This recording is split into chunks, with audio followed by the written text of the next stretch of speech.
આકાશવાણી ભુજ સ્થાનિક સમાચાર કલ્પના શાહ વાંચે છે।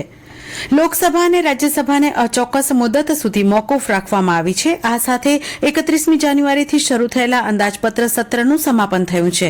અમેરિકા દ્વારા ભારત પર લાદવામાં આવેલા પરસ્પર ટેરિફ મુદ્દે વિરોધ પક્ષના સભ્યોએ શોરબકોર કરતા 12 વાગ્યા સુધી મોકૂફ રખાયેલું ગૃહ પુનઃ મળ્યું, ત્યારે લોકસભાના અધ્યક્ષ ઓમ બિરલાએ ગૃહને અચોક્કસ મુદત સુધી મોકૂફ રાખવાની જાહેરાત કરી હતી। શ્રી બિરલાએ જણાવ્યું કે સત્ર દરમિયાન 16 ખરડા પસાર કરવામાં આવ્યા। સત્ર દરમિયાન સરકારે અંદાજપત્રીય કવાયત પૂર્ણ કરી હતી। બપોરે 1 વાગ્યે રાજ્યસભા પુનઃ મળી, ત્યારબાદ સભાપતિ જગદીપ ધનખડે ગૃહને અચોક્કસ મુદત સુધી મોકૂફ રાખવાની જાહેરાત કરી હતી।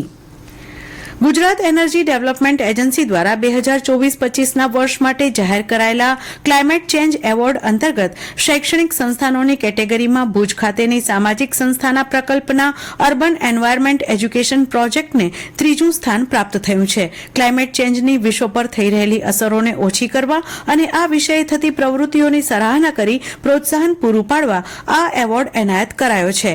ગાંધીનગર ખાતે રાષ્ટ્ર અને રાજ્યના પર્યાવરણ મંત્રીઓના હસ્તે આ એવોર્ડ એનાયત કરાયો હતો।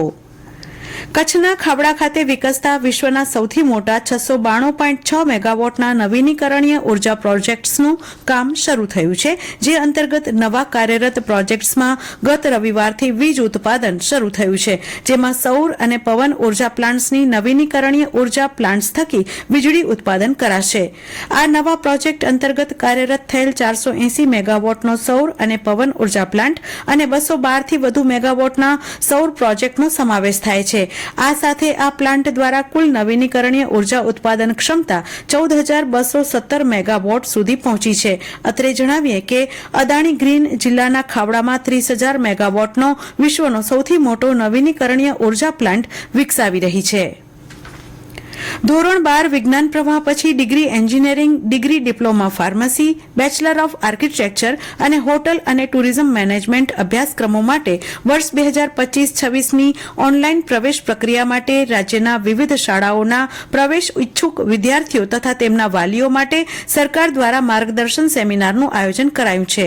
જિલ્લામાં આ સેમિનાર એસીપીસી અમદાવાદ અને સરકારી એન્જિનિયરિંગ કોલેજ ભુજ દ્વારા આવતીકાલે બપોરે તોલાણી ફાઉન્ડેશન ગાંધીધામ પોલિટેકનિક આદિપુર અને છઠ્ઠીએ બપોરે સરકારી એન્જિનિયરિંગ કોલેજ ભુજ ખાતે યોજાશે। આથી દરેક વિદ્યાર્થીઓ અને તેમના વાલીઓએ આ સેમિનારનો લાભ લેવા જણાવાયું છે। કચ્છ સહિત રાજ્યના વિવિધ જિલ્લાઓમાં આગામી દિવસો દરમિયાન તાપમાન વધુ રહેવાની શક્યતાને અનુલક્ષીને નાગરિકોને પોતાના આરોગ્ય જાળવવા તથા પોતાની આસપાસ વસતા પશુ પક્ષીઓને લૂથી બચાવવા વિવિધ ઉપાયો અપનાવવા અપીલ કરાઈ છે।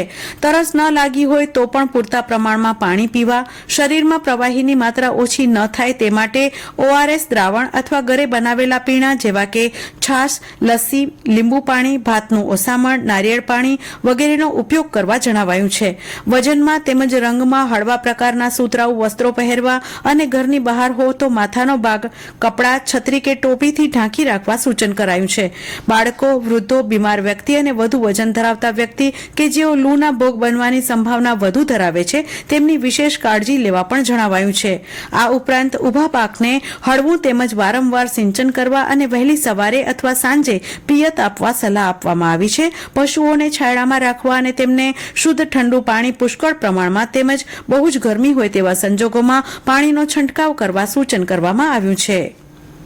પ્રસિદ્ધ અભિનેતા અને નિર્દેશક મનોજ કુમારનું આજે સવારે 87 વર્ષની વયે મુંબઈમાં અવસાન થયું છે। પોતાની દેશભક્તિની ફિલ્મો માટે તેઓ ભારત કુમારના નામથી પ્રખ્યાત હતા। દાયકાઓ સુધી ભારતીય સિનેમામાં નોંધપાત્ર યોગદાન બદલ તેમને પ્રતિષ્ઠિત પદ્મશ્રી અને દાદા સાહેબ ફાળકે પુરસ્કારથી સન્માનિત કરાયા હતા।